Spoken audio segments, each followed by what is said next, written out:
പ്രധാനപ്പെട്ട വാർത്തയിലേക്ക് തന്നെ ആദ്യം നടിയെ ആക്രമിച്ച കേസിൽ പൾസർ സുനി ഉൾപ്പെടെയുള്ള എല്ലാ പ്രതികൾക്കും 20 വർഷം കഠിന തടവ്. എറണാകുളം പ്രിൻസിപ്പൽ സെഷൻസ് കോടതി ജഡ്ജി ഹണിയും വർഗീസാണ് ശിക്ഷ വിധിച്ചത്. പ്രതികൾ 50,000 രൂപ പിഴയും അടയ്ക്കണം. ഒന്നാം പ്രതി പൾസർ സുനി, രണ്ടാം പ്രതി മാർട്ടിൻ ആന്റണി, മൂന്നാം പ്രതി ബി മണികണ്ഠൻ, നാലാം പ്രതി VP വിജീഷ്, അഞ്ചാം പ്രതി H സലീം, ആറാം പ്രതി പ്രദീപ് എന്നിവർക്കാണ് കൂട്ടബലാത്സംഗ കേസിൽ 20 വർഷം കഠിന തടവ് വിധിച്ചിരിക്കുന്നത്. പിഴ ഒടുക്കിയില്ലെങ്കിൽ 1 വർഷം കൂടി തടവ് അനുഭവിക്കണം. വിഷ്ണു സുരേഷ് കൊച്ചിയിൽ നിന്നും, ഒപ്പം തന്നെ S വിജയകുമാർ വിശകലനവുമായി സെൻട്രൽ ന്യൂസിൽ നിന്ന് ചേരുന്നു. ആദ്യം വിഷ്ണു സുരേഷിലേക്ക്. വിഷ്ണു, കോടതി വിധിയുടെ വിവരങ്ങൾ വന്നുകൊണ്ടേയിരിക്കുകയാണ്, പലതരത്തിലുള്ള പ്രതികരണങ്ങൾ വരുന്നു. പക്ഷേ കൂടുതലും ഈ രീതിയിൽ ഈ വിധിക്കെതിരെ വിമർശനവുമായി രംഗത്ത് വരികയാണ് സാമൂഹ്യ പ്രവർത്തകരും അഭിഭാഷകരും മുൻ ന്യായാധിപരും ഒക്കെ വരുന്നു. എന്താണ് ഈ വിധി പകർപ്പിന്റെ വിവരങ്ങൾ ലഭിക്കുമ്പോൾ നമുക്ക് മനസ്സിലാക്കാൻ കഴിയുന്ന കാര്യങ്ങൾ?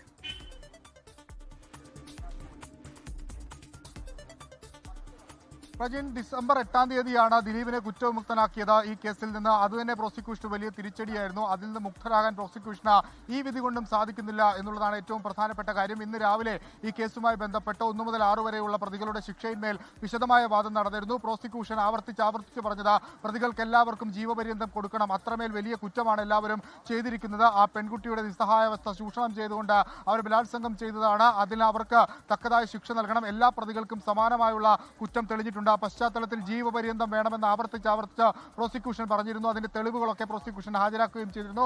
പക്ഷേ ശിക്ഷാവിധി വരുന്ന ഘട്ടത്തിൽ പ്രതികൾക്കാർക്കും ജീവപര്യന്തമില്ല. അവരുടെ പ്രായം, അവരുടെ കുടുംബ പശ്ചാത്തലം, ക്രിമിനൽ പശ്ചാത്തലം എല്ലാം പരിശോധിച്ചുകൊണ്ട് കഠിന തടവ്, 20 വർഷം കഠിന തടവ് എന്ന ശിക്ഷയിലേക്ക് പോയിരിക്കുകയാണ്. അത് ഏറ്റവും മിനിമം ശിക്ഷയാണ് എന്നാണ് ഇപ്പോൾ ഉയരുന്ന ഒരു വിമർശനം. അത് നിയമപരമായ ഏറ്റവും മിനിമമായ ശിക്ഷ തന്നെയാണ്. 376D, അതോടൊപ്പം തന്നെ 120B ഗൂഢാലോചനയും കൂട്ടബലാത്സംഗവും ആ വകുപ്പിലാണ് ഇപ്പോൾ കഠിന തടവ് 20 വർഷത്തേക്ക് വിധിച്ചിരിക്കുന്നത്. മറ്റു കുറ്റങ്ങളൊക്കെ തന്നെ ഇവർക്കെതിരെ തെളിഞ്ഞിട്ടുണ്ടെങ്കിൽ പോലും അതെല്ലാം ഒരുമിച്ച് അനുഭവിച്ചാൽ മതി. അതോടൊപ്പം തന്നെ ഇക്കാലയളവിൽ ജയിൽവാസം അനുഭവിച്ച അത് കിഴിച്ച് ബാക്കി അനുഭവിച്ചാൽ മതി. പൾസർ സുനിയെ സംബന്ധിച്ച് അങ്ങനെയാണെങ്കിൽ ഇനി ഒരു 13.5 വർഷം മാത്രം അയാൾക്ക് ജയിലിൽ കിടന്നാൽ മതി. മറ്റു പ്രതികളൊക്കെ 5.5 വർഷവും 6.5 വർഷവും ജയിലിൽ കിടന്ന ആളുകളുണ്ട്. അപ്പോൾ 20 മൈനസ് ആ ജയിലിൽ കിടന്ന വർഷം, അത്രയും വർഷം മാത്രം പ്രതികൾക്ക് ഇനി ജയിൽവാസം ഉണ്ടാകുകയുള്ളൂ. ഇതൊരു തെറ്റായ സന്ദേശം എന്നാണ് അല്പസമയം മുമ്പ് ഇതിന്റെ പ്രോസിക്യൂട്ടർ വ്യക്തമാക്കിയത്. തങ്ങൾ ഈ 7.5 വർഷം കോടതി മുറിക്കുള്ളിൽ നീറുകയായിരുന്നു എന്ന പ്രോസിക്യൂട്ടറുടെ വാക്കുകളിലുണ്ട്. എത്രത്തോളം പ്രതിസന്ധിയിലാണ്, എത്രത്തോളം തിരിച്ചടിയുടെ ആ ആഘാതം എത്രത്തോളം പ്രോസിക്യൂഷന് ഉണ്ട് എന്നുള്ള കാര്യം ആ പ്രതികരണത്തിൽ നിന്ന് വളരെ വ്യക്തമാണ്. എന്തായാലും പ്രോസിക്യൂഷൻ ഇനി കാത്തിരിക്കുന്നത് വിധിപ്പകർപ്പിന് വേണ്ടിയാണ്. അദ്ദേഹം തന്നെ ഇതിന് വിശേഷിപ്പിച്ച ഒരു പാസ്പോർട്ട് എന്നാണ്. ഞങ്ങൾ 7.5 വർഷമായി കാത്തിരുന്ന ഒരു പാസ്പോർട്ടാണ്. ഈ കോടതിയിൽ നിന്ന് നീതി ലഭിക്കില്ല എന്നും മേൽക്കോടതിയിലേക്ക് പോകേണ്ടി വരുമെന്ന് ഞങ്ങൾക്കറിയാമായിരുന്നു. ഇന്ന് ആ ദിവസം വന്നിരിക്കുന്നു. മേൽക്കോടതിയിൽ ഞങ്ങൾ പ്രോസിക്യൂഷൻ കീഴ്ക്കോടതിയിൽ ഹാജരാക്കിയ തെളിവുകളൊക്കെ എത്രത്തോളം ശക്തമാണെന്ന് മേൽക്കോടതിയിൽ വ്യക്തമാക്കും. അതിന് വിധിപ്പകർപ്പ് പുറത്തു വരേണ്ടിയിരിക്കുന്നു. ഒപ്പം ഈ ശിക്ഷയുമായി ബന്ധപ്പെട്ട് മറ്റു പ്രതികൾക്ക് നൽകിയിട്ടുള്ള ഇളവ് 20 വർഷം, മിനിമം 20 വർഷം എന്നുള്ള ആ ഇളവ് അത് ചോദ്യം ചെയ്തും അപ്പീലിന് പോകുമെന്ന് പറയുന്നു. കുറ്റങ്ങളൊന്ന് പരിശോധിച്ചാൽ, തെളിഞ്ഞ കുറ്റങ്ങളും അവരുടെ ശിക്ഷയും അതോടൊപ്പം തന്നെ പിഴയും ഒന്ന് പരിശോധിച്ചാൽ അതിങ്ങനെയാണ്. പൾസർ സുനിക്കെതിരെ 120B 120A അത് 20 വർഷം തടവും 50,000 രൂപ പിഴയും ലഭിക്കുന്ന ശിക്ഷമാണ്. 342 1 വർഷം ശിക്ഷ ലഭിക്കുന്നു. 357 1 വർഷം, 366 10 വർഷവും 25,000 രൂപയും അത് കിഡ്നാപ്പിംഗ് ആണ്. 376D 20 വർഷവും 50,000 രൂപയും പിഴ. കൂട്ടബലാത്സംഗം 66E അത് IT ആക്ട് ആണ്, 3 വർഷവും 1 ലക്ഷം രൂപയും പിഴ. 67A 5 വർഷവും 1 ലക്ഷവും പിഴ. ഇതാണ് പൾസർ സുനിക്ക് വിധിച്ചിരിക്കുന്ന ശിക്ഷകളും അയാൾ നൽകേണ്ട പിഴയും. ഇതെല്ലാ ശിക്ഷയും ഒരുമിച്ച് 20 വർഷത്തേക്ക് കഠിന തടവായി അനുഭവിച്ചാൽ മതി എന്നുള്ളതാണ് കോടതി പറഞ്ഞിട്ടുള്ള വിധി പ്രസ്താവത്തിലുള്ളത്. മാർട്ടിൻ ആന്റണിയിലേക്ക് വരികയാണെങ്കിൽ 120B 109 342 354 357 366 367D 201 ഇവർക്ക് രണ്ടുപേർ ഈ ബാക്കി ആളുകൾക്കെതിരെ IT ആക്ട് ഒഴികെ ബാക്കി വകുപ്പുകളൊക്കെ നിലനിൽക്കും. 109 പ്രേരണാക്കുറ്റം, അത് സെപ്പറേറ്റ് ആയി അതിലൊരു ശിക്ഷ വിധിച്ചിട്ടില്ല. 354B അതിലും സെപ്പറേറ്റ് ആയി ശിക്ഷ വിധിച്ചിട്ടില്ല. ബാക്കി എല്ലാ കുറ്റങ്ങളും എല്ലാവർക്കുമെതിരെ നിലനിൽക്കും. ഈ ഗൂഢാലോചനയുടെയും അതോടൊപ്പം തന്നെ ഈ പറയുന്ന കൂട്ടബലാത്സംഗത്തിന്റെയും ഏറ്റവും പരമാവധി ശിക്ഷ അത് ജീവപര്യന്തമായിരുന്നു. അത് നൽകണമെന്ന് ആവർത്തിച്ചെങ്കിലും അത് നൽകാൻ നിലവിൽ കോടതി തയ്യാറായിട്ടില്ല. ഈ പ്രതികളുടെ പ്രായം 40 വയസ്സിൽ താഴെ, അവരുടെ കുടുംബ പശ്ചാത്തലം, അവരുടെ വീട്ടിലെ ദുസ്ഥിതി അതൊക്കെ പരിഗണിച്ചുകൊണ്ടാണ് ഇപ്പോൾ കോടതി ഇത്തരത്തിലൊരു വിധിയിലേക്ക് പോയിരിക്കുന്നതെന്നാണ് മനസ്സിലാക്കുന്നത്. പ്രോസിക്യൂഷൻ കടുത്ത നിരാശയിലാണ്. അവരിനി ഇപ്പോൾ ഈ വിധിപ്പകർപ്പിൽ മാത്രമാണ് അവരുടെ പ്രതീക്ഷ, മേൽക്കോടതിയിൽ മാത്രമാണ് അവരുടെ പ്രതീക്ഷ.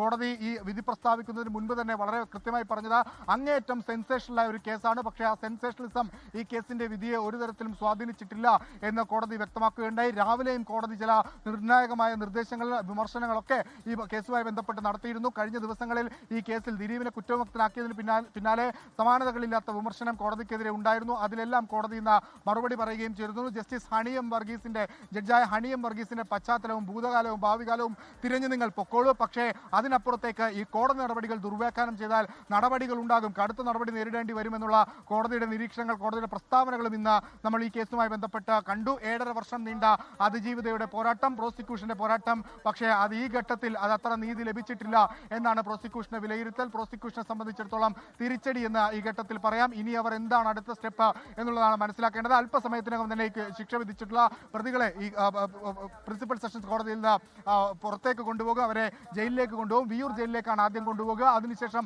അവിടെ വെച്ച് ഒരുപക്ഷെ മറ്റ് ജയിലിലേക്കുള്ള ട്രാൻസിറ്റ് വാറന്റ് പുറപ്പെടുവിക്കും. അതിനുശേഷമായിരിക്കും മറ്റു ജയിലിലേക്ക് മാറ്റുക. ഈ കേസിലെ പ്രതികൾ എല്ലാവരും ഇന്ന് അവരുടെ ഭാഗം വളരെ കൃത്യമായി പറഞ്ഞിരുന്നു. അതിലേറ്റവും പ്രധാനപ്പെട്ടത് കൂട്ടബലാത്സംഗം നിലനിൽക്കില്ല എന്നുള്ളതാണ്. പക്ഷേ കൂട്ടബലാത്സംഗം നിലനിൽക്കുമെന്ന് കോടതി വ്യക്തമാക്കിയിരിക്കുന്നു. എന്നാൽ അതിനുള്ള പരമാവധി ശിക്ഷയ്ക്ക് പകരം ഏറ്റവും മിനിമമായ 20 വർഷം ശിക്ഷ മാത്രമാണ് ഈ പ്രതികൾക്കെതിരെ നൽകിയിട്ടുള്ളത്. പ്രജിൻ.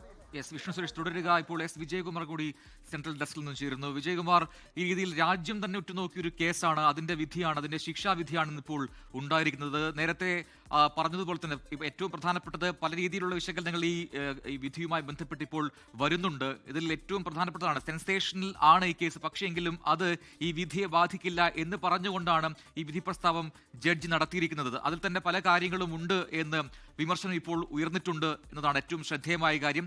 രാജ്യം ഉറ്റുനോക്കിയ കേസ്, അതോടൊപ്പം മലയാളികൾ എത്രമാത്രം പിന്തുടർന്ന ഒരു കേസ് കൂടിയാണിത്. ഈ രീതിയിൽ കൂട്ടബലാത്സംഗത്തിന് കിട്ടാവുന്ന ഏറ്റവും കുറഞ്ഞ ശിക്ഷാവിധി എന്ന രീതിയിൽ വ്യാഖ്യാനിക്കപ്പെടുകയാണ് ഈ ശിക്ഷാവിധിയെ. എന്തുകൊണ്ട് ഇതിന്റെ മെറിറ്റിലേക്ക് മാത്രം കോടതി ചിന്തിച്ചു? ആ രീതിയിലേക്ക് കൊടുക്കാവുന്ന ശിക്ഷയാണോ ഇത് എന്നൊക്കെയുള്ള ചോദ്യങ്ങൾ ഉയർന്നു വരുന്നുണ്ട്. വിജയകുമാർ, ഇതിൽ ഈ വിഷയത്തിൽ പ്രജിൻ വലിയ വിമർശനങ്ങൾ വന്നിട്ടുണ്ട്. ചില വിമർശനങ്ങൾ, ചില പരാതികൾ, ചില ആശങ്കകളൊക്കെ പല കേന്ദ്രങ്ങളും ചൂണ്ടിക്കാട്ടുന്നുണ്ട്. ഇതിൽ പ്രോസിക്യൂഷൻ ഏതെങ്കിലും പരാജയം സംഭവിച്ചു, ഒരു തിരിച്ചടി സംഭവിച്ചു എന്ന് ഈ ഘട്ടത്തിൽ നമുക്ക് കരുതാൻ കഴിയില്ല. അതിൽ ഇപ്പോൾ നേരത്തെ ഇതിലെ മാസ്റ്റർ കോൺസ്പിറേറ്റർ എന്ന് പറയുന്ന 8ാം പ്രതിയെ ഒഴിവാക്കിയ സമയത്ത് അത് പ്രോസിക്യൂഷന്റെ തിരിച്ചടി എന്ന് വേണമെങ്കിൽ നമുക്ക് പറയാം. അതിന്റെ കാരണം എന്താണെന്ന് നമുക്കിപ്പോഴും അറിയില്ല, അത് ജഡ്ജ്മെന്റിലേ ഉള്ളൂ. പക്ഷേ ഈ കാര്യത്തിൽ ഈ 1 മുതൽ 6 വരെയുള്ള പ്രതികളുടെ കാര്യത്തിൽ അവർക്കെതിരെ ഉയർത്തിക്കൊണ്ടുവന്ന, അവർക്കെതിരെ പ്രോസിക്യൂഷൻ ചാർജ് ചെയ്ത 376D ഉൾപ്പെടെ 120B ഉൾപ്പെടെ മുഴുവൻ കുറ്റങ്ങളും സംശയാതീതമായി തെളിയിക്കപ്പെട്ടിട്ടുണ്ട്. അങ്ങനെ തെളിയിക്കാൻ പ്രോസിക്യൂഷന് കഴിഞ്ഞിട്ടുണ്ട്. അപ്പോൾ അങ്ങനെ തെളിയിച്ച ഒരു കേസിലാണ് ആ വകുപ്പുകളിൽ ഏറ്റവും കുറഞ്ഞ ശിക്ഷ നൽകിയെന്ന് പ്രോസിക്യൂഷൻ പറയുന്നത്. അതിന് കോടതി ചില യുക്തി നിരത്തുന്നുണ്ട്. അത് പ്രോസിക്യൂഷൻ സ്വീകാര്യമല്ല എന്ന് പ്രോസിക്യൂട്ടർ പറയുകയും ചെയ്തു. അതുകൊണ്ട് അത് പ്രോസിക്യൂഷൻ അവിടെ പരാജയപ്പെട്ടിട്ടില്ല. പ്രോസിക്യൂഷന് ഈ കേസിൽ ഈ ഘട്ടത്തിൽ വിജയിച്ചു തന്നെയാണ് നിൽക്കുന്നത്. അതിൽ സ്പെഷ്യൽ പ്രോസിക്യൂട്ടർ പറഞ്ഞതുപോലെ നിരാശയില്ല, പകരം അതിൽ ഈ ശിക്ഷ കുറഞ്ഞുപോയി എന്നതിലുള്ള ആശങ്കയുണ്ട്. അത് മേൽക്കോടതിയിൽ ഉന്നയിക്കും. ഇതിൽ ഈ ജഡ്ജ്മെന്റിന്റെ മലയാളം, ചില ഓപ്പറേറ്റീവ് പോർഷൻസിന്റെ മലയാള ഭാഗം ഇങ്ങനെയാണ് പറയുന്നത്. ഈ പ്രതികൾ, അത് 40 വയസ്സിൽ താഴെയാണ് എല്ലാവരുടെയും പ്രായം. നിർഭയ കേസിലെ സുപ്രീം കോടതി നടത്തിയ നിരീക്ഷണങ്ങൾ ആ കേസ് ചൂണ്ടിക്കാട്ടുന്നുണ്ട്. ഇവിടെ പ്രസക്തമാണ്. സ്ത്രീകൾക്കെതിരായ കുറ്റകൃത്യങ്ങൾ അവരുടെ ആത്മാഭിമാനത്തെ മാത്രമല്ല സമൂഹത്തിന്റെ വികാസത്തെയും ബാധിക്കുന്നു. ലിംഗനീതിയെക്കുറിച്ച് പൊതുസമൂഹത്തെ ബോധവൽക്കരിക്കേണ്ടതിന്റെ ആവശ്യകതയും കോടതി വിധിയിൽ പറയുന്നുണ്ട്. ഇനിയാണ് നമ്മൾ ശ്രദ്ധിക്കേണ്ടത്, മുകളിൽ പറഞ്ഞ സാഹചര്യങ്ങൾ കണക്കിലെടുക്കുമ്പോൾ പരമാവധി ശിക്ഷ, അതായത് വധശിക്ഷയോ ജീവപര്യന്തമോ നൽകേണ്ട സാഹചര്യമില്ല എന്ന് കോടതി കാണുന്നു. അതിനാൽ പ്രതികൾക്ക് താഴെ പറയുന്ന ശിക്ഷ വിധിക്കുന്നു. അപ്പോൾ A1 തൊട്ട് A6 വരെ 376D കൂട്ടബലാത്സംഗം 20 വർഷം തടവ്, ഓരോരുത്തരും 50,000 രൂപ പിഴ അടയ്ക്കണം. പിഴ അടച്ചില്ലെങ്കിൽ 1 വർഷം കൂടി കഠിന തടവ്. പ്രതികൾ A1 to A6 വരെ 342 അന്യായമായി തടങ്കലിൽ വയ്ക്കൽ, അങ്ങനെ പറഞ്ഞു പോകും. അപ്പോൾ ഇവിടെ ഈ സ്ത്രീ സുരക്ഷയൊക്കെ സംബന്ധിച്ച് വലിയ ആശങ്ക പ്രകടിപ്പിക്കുന്ന കോടതി എന്തുകൊണ്ടാണ് ഇതിപ്പോൾ 20 വർഷം തടവ്, 376D നൽകാവുന്ന ഏറ്റവും കുറഞ്ഞ ശിക്ഷയാണ് 20 വർഷം, ഏറ്റവും കൂടുതൽ ജീവപര്യന്തമാണ്. അതിൽ ഏറ്റവും കുറഞ്ഞതിനെ പറ്റി മാത്രം ഇവിടെ പറയുന്നത് എന്തുകൊണ്ടാണ് എന്ന പ്രോസിക്യൂഷന്റെ ചോദ്യമാണ് എല്ലാവരും പുറത്ത് ഉന്നയിക്കുന്നത്. അത് ഗൗരവമുള്ള വിഷയം തന്നെയാണ്. അങ്ങനെ ഈ 376ൽ നൽകാവുന്ന ഏറ്റവും കുറഞ്ഞ ശിക്ഷ അർഹിക്കുന്ന ഒരു കേസാണോ ഇത്? ഇത് കേരളം ചർച്ച ചെയ്തു, രാജ്യം ചർച്ച ചെയ്തു എന്നതിനപ്പുറത്തേക്ക് ഇനിയിപ്പോൾ കോടതിക്ക് അത് ഈ പൊതുസമൂഹത്തിൽ നടക്കുന്ന ചർച്ചകൾ കോടതിക്ക് ബാധകമല്ല എന്ന് കോടതികൾ നേരത്തെ തന്നെ, ഈ കോടതി തന്നെയല്ല മറ്റു കോടതികളും പറഞ്ഞിട്ടുണ്ട്.